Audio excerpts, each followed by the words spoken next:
Hello Capricorn, Sun, Moon, Rising, and Venus signs. Kamusta kayo? Sana po'y nasa mabuti kayong kalagayan. Welcome po back po sa Star Tarot. Kung bago kayo dito, welcome din kayo. Thank you sa inyong support. I truly appreciate it and God bless you all. Tingnan natin mga mensahe po ninyo sa trinkets. Ayan, sa paunang message po ninyo dito ay owl. Ayan, so there is transformation na mangyayari dito sa buhay ninyo. May mga pagbabagong magaganap dito. Parang in a conservative way ito, no? Na kung ano man ang pagbabagong ito, parang conservative ang datingan nito. Medyo siguro hindi kayo nagmamadali dito, hindi kayo you're not in a rush, no? You're taking time para sa mga bagay para mag-unfold sa buhay ninyo dito, no? Kung ano man ang babaguhin ninyo. Flower, this represents new beginnings and fresh start. So definitely, talaga merong mga pagbabagong magagawa kayo dito or gagawin. Dahil nandito rin ang new beginning energy. So, di ba, pag may mga pagbabago, may mga tatanggalin kayo sa buhay, may isasara kayo mga chapter sa buhay ninyo dahil meron kayong sisimulan. May bago kayong i-embrace dito, no? So, we have the steering wheel ng ship. So, this is about navigation, no? Navigation. So, most likely talaga you are navigating something new sa buhay ninyo. You're navigating a new path dito, no? In your life. At maaari talaga din na meron kayong ibang direksyon na tatahakin around this time, Capricorn, no? So, maaring bagong path ito, bagong money path, bagong career path, bagong trabaho, yung mga ganun ba. So, what else? We have hematite. Ayan, ground yourself. Ayan, Capricorn, maaaring you're super busy lagi, no? Maaaring hindi kayo nakakapag-concentrate sa ginagawa ninyo. Maaaring pagod na kayo. Yung ganon, nakakaranas or nakaka-experience kayo ng kapaguran, mga indecisiveness, mga ganon. It's because you are ungrounded, no? So, kailangan ninyong mag-ground ng sarili ninyo, kailangan ninyo na magmuni-muni, kailangan ninyo na mag-reflect, kailangan ninyo na pag-isip-isipan ng mga bagay-bagay, tanggalin na sa buhay ninyo, sa isip ninyo, sa damdamin ninyo, mga hindi naman ninyo kailangan, nang sa gayon you can make room for newness, no? Kasi mukhang may mga negative energies sa inyong paligid, negative energies sa inyong energy field. That's why parang wala kayo sa balanse, no? Wala kayo sa wisyo. Kung baga, Capricorn, it's because you have too much on your plate and wala na kayo sa sentro. Kaya kailangan ninyo na ibalik ang balanse so that you can get back to your center. Okay? So, we have Angel Aura Quartz. Ayan, lighten up. Ayan na nga, kailangan ninyong mag-lighten up. Kailangan ng i-let go ang mga bagay, sitwasyon, and even tao na hindi nagsiserve ng iyong highest good. It's about time na para i-let go sila so that you can welcome newness, so that you can welcome new things, new experiences, new people, new situations sa buhay ninyo, no? Tanggalin na, panahon na para mag-let go, mag-release, no? Panahon na din para alisin na ang mga bagahe sa buhay ninyo. Alright? So, we have tourmalinated quartz. Get out of your own way. Ayan na nga. So, parang may mga negative thoughts kayo dito, no? Negative thoughts. Kaya, parang nagsi-self-sabotage kayo dito. Self-sabotaging ang nangyayari dito, no?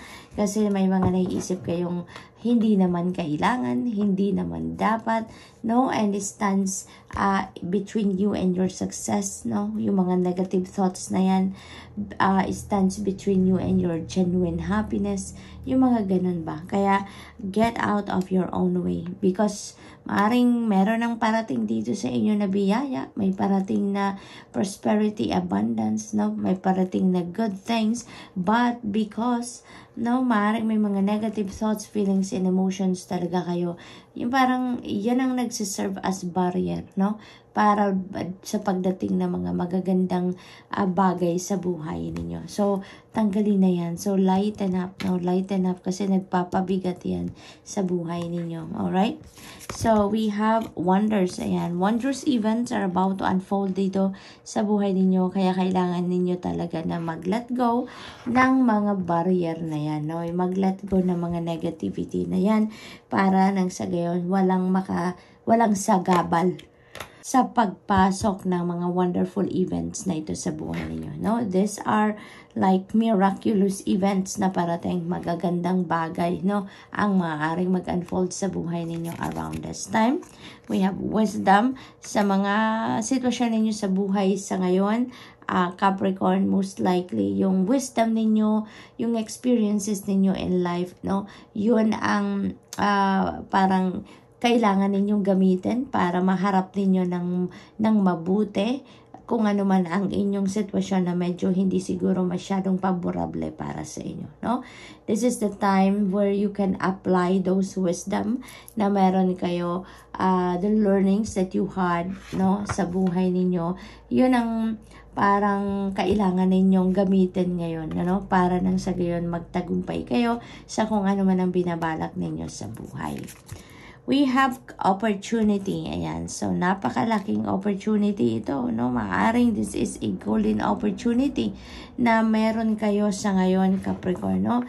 Depende yan sa inyong sitwasyon. Depende yan sa kung anong area ng buhay ninyo ang meron, no, na opportunity na parating. So, most likely, you know, kumakatok na to sa buhay ninyo, kung ano man ito, depende sa inyong sitwasyon, no? But, you know what, parang hindi ninyo siguro yan napapansin, ini-ignore ninyo or hindi ninyo, hindi kayo aware na there is an opportunity. It's because, you know, nagsiself-sabotage kayo. May mga negative thoughts kayo, negative feelings, no? Kaya hindi ninyo to napapansin. So, it's time to ground yourself. It's time to release anything and everything that doesn't serve your highest good. Nang sa gayon, mawala na yung mga negativity sa inyong energy field. Mawala na yung mga negative thoughts ninyo, no? And you can welcome, no? You can welcome and you will be able to notice this, whatever this opportunity is, no? So, what else for Capricorn? We have Hanged Man, and so there is, parang dito, pagkakataon dito, no? Na parating na kung ano man ang inyong hinihintay. The wait is over. Yun ang napipick up ko dito. Meron tayong wonderful events na parating. So maybe those are the things that you've been waiting for so long, no? Maaari din ang opportunity na to is the kind of opportunity that you've been waiting, diba? Nang kahit tagal ng panahon. So, napipick up ko dito, the wait is over. Matagal kayo naghintay. You've been patiently waiting for this opportunity, for these wonderful events na mag-unfold sa buhay ninyo, and here it is, no? Here it is. Wag nyo nang barahin yan, ano? I-let go nyo na kung ano man ang mga barrier na nandyan sa isip ninyo, sa puso ninyo, no? Nang sa gayon pumasok dire-diretso kung ano man ang inyong hinihintay. So, we have the Hierophant. Ayan. So, ang iba sa inyo dito, focused on learning, focused on education, focused on studying.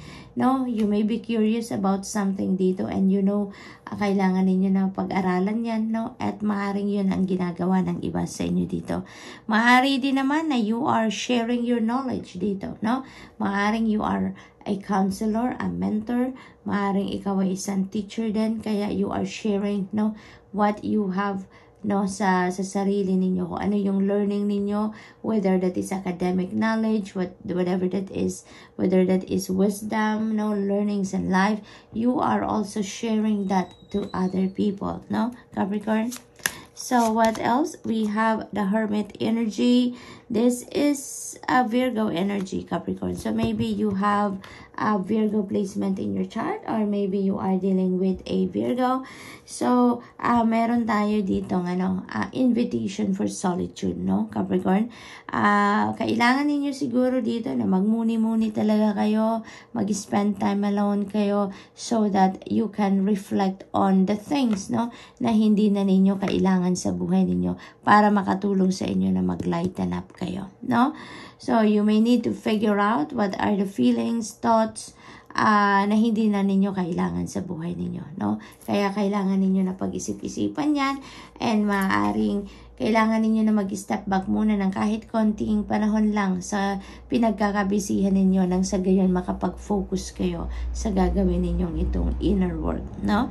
So, good luck Capricorn, and that's all I have for you for today. I hope nakatulong ang mga mensaheng ito in some way. Thank you for watching. Love and light. Namaste.